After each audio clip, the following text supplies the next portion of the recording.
Աստված հավատարիմ է։ Դեյվիդ Վիլկերսոն։ Օր հունվարի 2։ Աստծո սեփական ժողովուրդը։ Խոսքն ասում է. իսկ շնացող ամուսնացած կինը պատվական հոգին կորսա։ Առակաց 6-րդ գլուխ 26-րդ խոսք։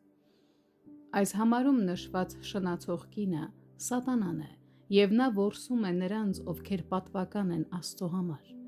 Աստվածաշունչը մեզ վառ օրինակ է տալիս այս մասին Թվոց գրքի 13-րդ եւ 14-րդ գլխում, որտեղ Իսրայելը 12 լրտեսներ ուղարկեց Ավետյաց երկիրը ուսումնասիրելու համար։ Երբ լրտեսները 40 օր անց վերադարձան, նրանցից 10-ը Աստծո ժողովրդի սրտերում 3 սուտ էին ցանել։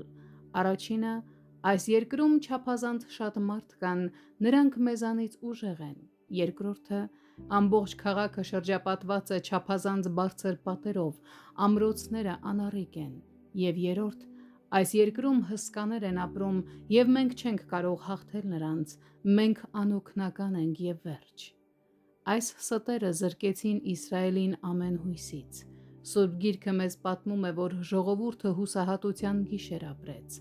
Ամբողջ համայնքը ձայնը բարձրացրեց եւ աղաղակեց, եւ ժողովուրդը լաց եղավ այդ գիշեր։ Թվոց 14-րդ գլուխ 1-ին խոսք։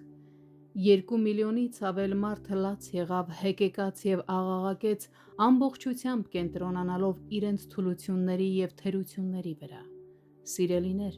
սատանան այսօր էլ ստում է Աստծո ժողովրդին։ Նա շշնջում է. ձեր փորձություններն ու գայթակղությունները չափազանց մեծ են։ Դուք չափազանց թույլ եք դիմադրելու այն զորությանը, որը գալիս է ձեզ վրա։ Իսրայելին ասված Աստծո խոսքերը վերաբերում են նաև մեզ այսօր։ Դուք ինձ համար կլինեք սեփական ժողովուրդ բոլոր ազգերից, որովհետև իմն է ամբողջ երկիրը։ Ելից 19-րդ գլուխ 5-րդ խոսք։ Որովհետև դու քո Տեր Աստծու համար սուրբ ժողովուրդ ես, Տերը քեզ ընտրեց երկրի վրա եղած բոլոր ժողովուրդների միջից, որպեսզի իր համար սեփական ժողովուրդ լինես։ Երկրորդ Օրինաց 14-րդ գլուխ 2-րդ խոսք։ Հեսուն եւ Քաղեբը հասկացան, թե որքան արժեքավոր էին Աստծո աչքերում։ Նրանք ասացին. եթե Տերը բարեհաճ լինի մեր նկատմամբ, նա մեզ կտանի այդ երկիրը։ Թվոց 14-րդ գլուխ 8-րդ խոսք։ Դավիթն էլ ուներ նույն հայտնությունը. ինձ հանեց լայնարձակ տեղ եւ ազատեց ինձ, որովհետեւ հավանեց ինձ։ Սաղմոս 18-րդ գլուխ 19-րդ խոսք։